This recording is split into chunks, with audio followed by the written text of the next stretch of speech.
Dear viewers, நம்ம போன வீடியோவில் கண் பார்வை, அதாவது கிட்ட பார்வை, தூர பார்வை, இந்த பிரச்சனைகள் எப்படி சரி செய்கிறது அப்படின்றது பார்த்தோம். ஸோ பொதுவாக பார்த்தோன்னா காலி பாட்டில்கள் பார்த்தோன்னா அடிக்கி ஒன்றா பார்த்தோன்னா நிறைய காலி பாட்டில் அடுக்கி வச்சுட்டு, ஸோ அதை ஒன்று ஒன்றா நம்ம ஃபோக்கஸ் பண்ணணும். ஸோ அதை உற்று நோக்கி பார்க்கணும். ஸோ அதை மாதிரி கொஞ்சம் கொஞ்சமாக இடைவெளி அதிகமாக்கி அப்புறம் குறைச்சினே இதை மாதிரி பண்ணால் நமக்கு அந்த கிட்ட பார்வை, தூர பார்வை பிரச்சனை சரியாகும்னு பார்த்தோம். ஸோ அப்படி இயற்கையாகவே பார்த்தீங்கன்னா நமக்கு நிறைய இடம் இருக்குது. கிராமத்தில் இருக்கிறோன்னா நீங்கள் அடிக்கு ஒரு குச்சியை நட்டு வச்சு கூட அதை செய்யலாம் அப்படின்றதெல்லாம் போன வீடியோவில் நம்ம பார்த்துருக்குறோம். ஸோ அந்த பார்வை செய்கிறது மூலமாக உங்களுக்கு கண்ணில் கிட்ட பார்வை, தூர பார்வை பிரச்சனை இருந்ததுன்னா சரியாகும் அப்படின்றது நிச்சயமாக நீங்கள் இந்நேரம் செஞ்சு பார்த்தீங்கன்னா உங்களுக்கு தெரிஞ்சிருக்கும். ஸோ ஒரு 4-5 நாள்லேயே உங்களுக்கு அதனோட அந்த எஃபெக்ட் தெரிஞ்சிருக்கும். ஸோ அது விளைவு அது செய்கிறதால பார்த்தோன்னா கிடைக்கக்கூடிய நன்மைகள் கண்டிப்பாக உணர்ந்திருப்பீங்க. ஸோ இந்த வீடியோவில் நம்ம என்ன பார்க்க போகிறோம்னா, அந்த கண் பார்வை கூர்மையாக்குவது எப்படி. ஸோ மனிதன் பார்த்தீங்கன்னா கண்களாலே, அதாவது என்னென்னா சில பேர்லாம் அந்த கண்ணை பார்த்தாலே பார்த்தீங்கன்னா அடி பண்ணிஞ்சு போவாங்க. ஸோ சில பேர் கண்களாலே மயக்குதல் இது மாதிரிலாம் பல விஷயம் சொல்லுவாங்க. ஸோ கண்ணால் நம்ம கண்கள் பார்த்தோன்னா நம்ம என்ன நினைக்கிறோம், நம்ம அகத்தின் அழகு முகத்தில் தெரியும் சொல்லுவாங்க. ஸோ அதுலேயும் முக்கியமாக அந்த கண்கள் தான் அந்த அந்த face is the index of the மைண்டுன்னு சொல்லுவாங்க இல்லையா. ஸோ அதில் முக்கியமானது அந்த ஃபேஸ்லேயும் முக்கியமானது கண்கள் தான். அது எல்லாருக்குமே தெரியும். ஸோ அந்த கண்கள் கூர்மையாகவும் பார்த்தோம்னா ஒளி பொருந்தியதாகவும் இருந்ததுன்னா ரொம்ப நல்லது. ஸோ அதாவது ஒளி பொருந்தியது அப்படின்னா, ஸோ அந்த கண்கள் ஒளிரும்னு சொல்லுவாங்க. நீங்கள் பூனையோட கண்லாம் பார்த்தீங்கன்னா பிரைட்டாக இருக்கும். சில அதாவது இருட்டில் நடமாற விலங்குகள் எதுவாக இருந்தாலும் சரி, அதனோட கண்கள் பார்த்தோன்னா பலம் நல்லா பார்த்தோன்னா ஒரு ஒரு ஒளி பொருந்தியதாக இருக்கும். காரணம் என்னென்னா, நம்மளுமே நைட்டில் அடிக்கடி இருட்டில் நடமாறோம் அப்படின்னா நம்ம கண்களுக்கும் பார்த்தோன்னா அந்த ஒளி உண்டாகும். ஸோ ஏன்னா நம்ம இருட்டில் நீங்கள் ஃபஸ்ட்டு எடுத்தோடனே நீங்கள் நைட்டு தூங்குறதுக்கு முன்னாடி லைட்லாம் ஆஃப் பண்ணோடனே ஃபுல்லாக இருட்டாக இருக்கிற மாதிரி இருக்கும். கொஞ்ச நேரம் கண்ணை மூடிட்டு நீங்கள் திறந்தீங்கன்னா அதுக்கப்புறம் பார்த்தோன்னா பொருட்கள்லாம் தெரிய ஆரம்பிக்கும். ஸோ கண்களுக்கு அந்த பவர் இருக்குது. அதாவது என்னென்னா, நம்ம அந்த இருட்டிலே பார்த்தோன்னா பார்த்து பழகும்போது என்ன ஆகும்னா கண்களுக்கு இன்னும் பார்த்தோன்னா அந்த பலம் அதிகமாகும். ஸோ அதனால் கண் பார்வை பார்த்தோன்னா கூர்மையாக்குதல் ரொம்ப முக்கியமானது. ஸோ இப்போ நீங்கள் கண் பார்வை கூர்மையாக இருந்ததுனாலே, அதுவும் இல்லாமல் பார்த்தோன்னா ஒளி பொருந்தியதாக மாற்றணும் அப்படின்னா சில பயிற்சிகள் இருக்குது. அதில் ஒரு பயிற்சி தான் பார்த்தோன்னா அந்த தீபத்தை பார்த்தோன்னா நம்ம பயிற்சி செய்யுது. அதாவது என்னென்னா, அந்த தீபத்தை எப்படி பயிற்சி செய்யணும் அப்படின்னா, நீங்கள் தொடர்ந்து பார்த்தோன்னா ஒரு 10 நிமிடமாக, அது குறைஞ்சது பார்த்தோன்னா அரை மணி நேரம் வரைக்கும் செய்யலாம். ஸோ 30 நிமிடங்கள் வரைக்கும் நீங்கள் அதை அதிகப்படுத்தினே போகலாம். ஃபஸ்ட்டு எடுத்தோடனே நீங்கள் ஆரம்பத்தில் இப்போ தான் செய்கிறீங்க அப்படின்னா, நீங்கள் நம்ம ஏற்கனவே போன வீடியோவில் பார்த்த மாதிரி பார்த்தீங்கன்னா இந்த கண் பார்த்தோன்னா சுற்றி இருக்கிற எலும்புகள், இந்த எலும்புகளை பார்த்தோன்னா கொஞ்சம் கொஞ்சமாக அழுத்தி ஒத்தனை கொடுக்கணும். ஸோ பொறுமையாக கொடுத்தோடனே உங்களுக்கு ஒரு ரிஃப்ரெஷ் ஆன மாதிரி தெரியும்.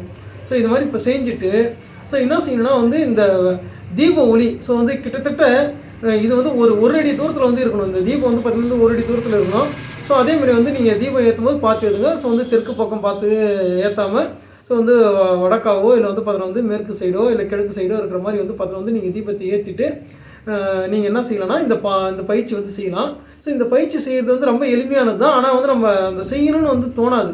நம்பிக்கை கண்டிப்பாக இருக்கணும். எந்த ஒரு விஷயத்துலையும் நம்பிக்கை இருந்தால் மட்டும்தான் அது முழுமையாக நமக்கு கிடைக்கும். அந்த செய்கிறத எந்த விஷயம் செய்தாலும் அதனோட பலன் முழுமையாக கிடைக்கணும். அப்படின்னா நிச்சயமாக நம்பிக்கையோடு இருக்கணும். நான் 2004, ஸோ 2004 நான் யூஜி பிஎஸ்சி பார்த்தோன்னா கெமிஸ்ட்ரி பார்த்தோன்னா செகண்ட் இயர் படிச்சுட்டு இருக்கும்போது திருவண்ணாமலை மலை சுத்த கிரிவலம் போனேன்.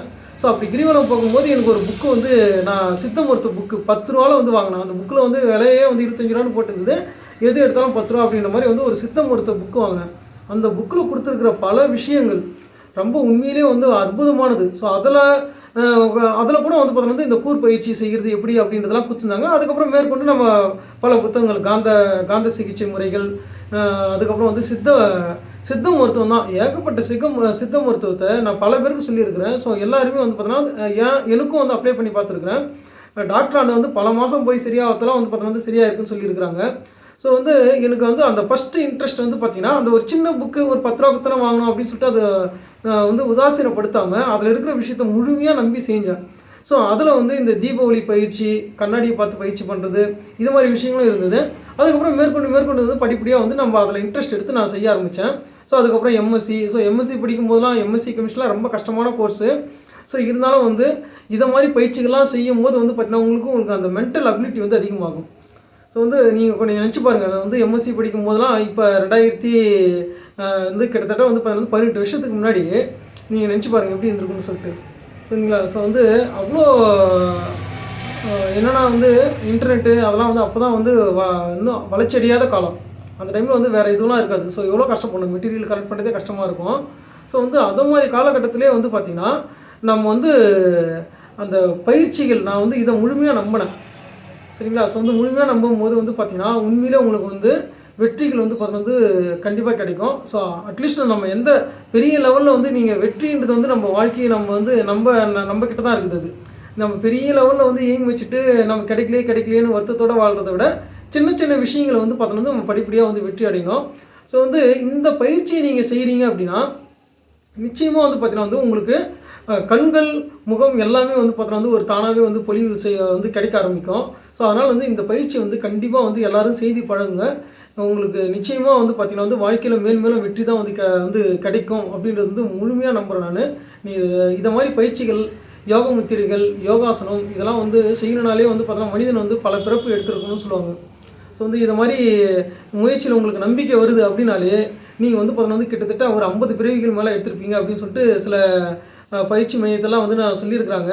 ஸோ வந்து நீங்கள் இங்கே வரீங்க அப்படின்னா அது யோகாசனம் அப்படின்றதுல வந்து நீங்கள் அதாவது உங்களோட பெரியவங்களாம் எவ்வளோ பேர் இருக்கலாம், ஆனால் அவங்களுக்குலாம் அவங்க அப்பா அம்மா கூட வந்து பார்த்தோன்னா வந்து அதெல்லாம் செய்ய மாட்டாங்க. ஆனால் நீங்கள் செய்வீங்க. ஏன்னா வந்து அவங்களோட நீங்கள் அதிக பிறவிகள் வந்து எடுத்திருப்பீங்க. அதாவது வந்து ஒரு சின்ன சின்ன பூச்சியிலிருந்து ஆரம்பித்து 50 பிறவிக்கு மேலே வந்து எடுத்தவங்களால் மட்டும்தான் வந்து பார்த்தீங்கன்னா இது மாதிரி விஷயங்களை நம்பிக்கையே வரும் அப்படின்னு சொல்லுவாங்க. ஸோ வந்து நிச்சயமாக இதை நம்புங்க, உங்களுக்கு கண்டிப்பாக வெற்றி அடையும். நீங்கள் வெற்றி அடைத்த கண்டிப்பாக பார்க்க முடியும். ஸோ வந்து இந்த பயிற்சி எப்படி செய்யணும்னா ஒரு அடி தூரத்தில் நீங்கள் வந்து பார்த்தா வந்து அமர்ந்துக்கிட்டு, ஸோ விளக்கம் வந்து கிட்டத்தட்ட வந்து நீங்கள் ரொம்ப குனிஞ்சு பார்க்குற மாதிரி இல்லாமல் ஓரளவு ஹைட்டாக இருக்கிற மாதிரி வந்து பார்த்தா வந்து நீங்கள் வச்சுருங்க. ஸோ வச்சுட்டு என்ன செய்யணும்னா அந்த தீபத்தையே வந்து உற்று பார்த்துனே இருக்கணும். ஸோ வந்து வேறு கண் வந்து சிமிட்டவே கூடாது, அதுதான் முக்கியமானது. கண் சிமிட்டாமல் பார்க்கணும். இந்த வீடியோ வந்து எடுக்கிறோம் அப்படின்றதால நான் வந்து உடனே வந்து இதை முடிச்சுக்கிறேன். ஜஸ்ட் வந்து இது எப்படி இருக்கும் அப்படின்றதுக்காக தான் வந்து இந்த செட்டப் வந்து நான் வந்து செஞ்சு வச்சுருக்கிறேன். ஸோ வந்து இதை பாருங்கள். ஸோ இதேமாரி வந்து நீங்கள் செய்யுங்க. ஸோ வந்து நீங்கள் வேறு ஏதாவது தியானம் பண்ணலாமா அப்படிலாம் எதுவுமே தேவை கிடையாது. ஸோ இந்த பயிற்சி செய்யும்போது நீங்கள் வந்து ஜஸ்ட்டு அந்த தீப ஒளியை கண் சிமிட்டாமல் பார்க்கணும். ஸோ கண்ணில் இருந்து அப்படியே வந்து உங்களுக்கு தண்ணிலாம் வரும். அதெல்லாம் வந்து அதை பொருட்படுத்தாமல் நீங்கள் பார்த்துனே இருங்க. ஸோ எப்படி செய்யணுன்றது வந்து பாருங்கள். ஸோ ஜஸ்ட்டு நான் வந்து என்னென்னா அதை பார்க்க போகிறேன், அவ்வளோதான். ஸோ வந்து நீங்கள் வந்து எனக்கு வந்து இந்த வசியமாகணும், கட்டுப்படணும், இதை மாதிரி வந்து பார்த்தீங்கன்னா வந்து நீங்கள் சொல்லிகிட்டே கூட செய்யலாம். ஸோ நான் இதை செய்ய போகிறேன் பாருங்கள். ஸோ என்னென்னா ஜஸ்ட்டு அதை உற்று நோக்கணும், கண் சிமிட்டக்கூடாது.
வீடியோ ரெக்கார்ட் பண்ணுறோம் அப்படின்ற ஒரு காரணத்தில் வந்து நான் முடிச்சுக்கிறேன்.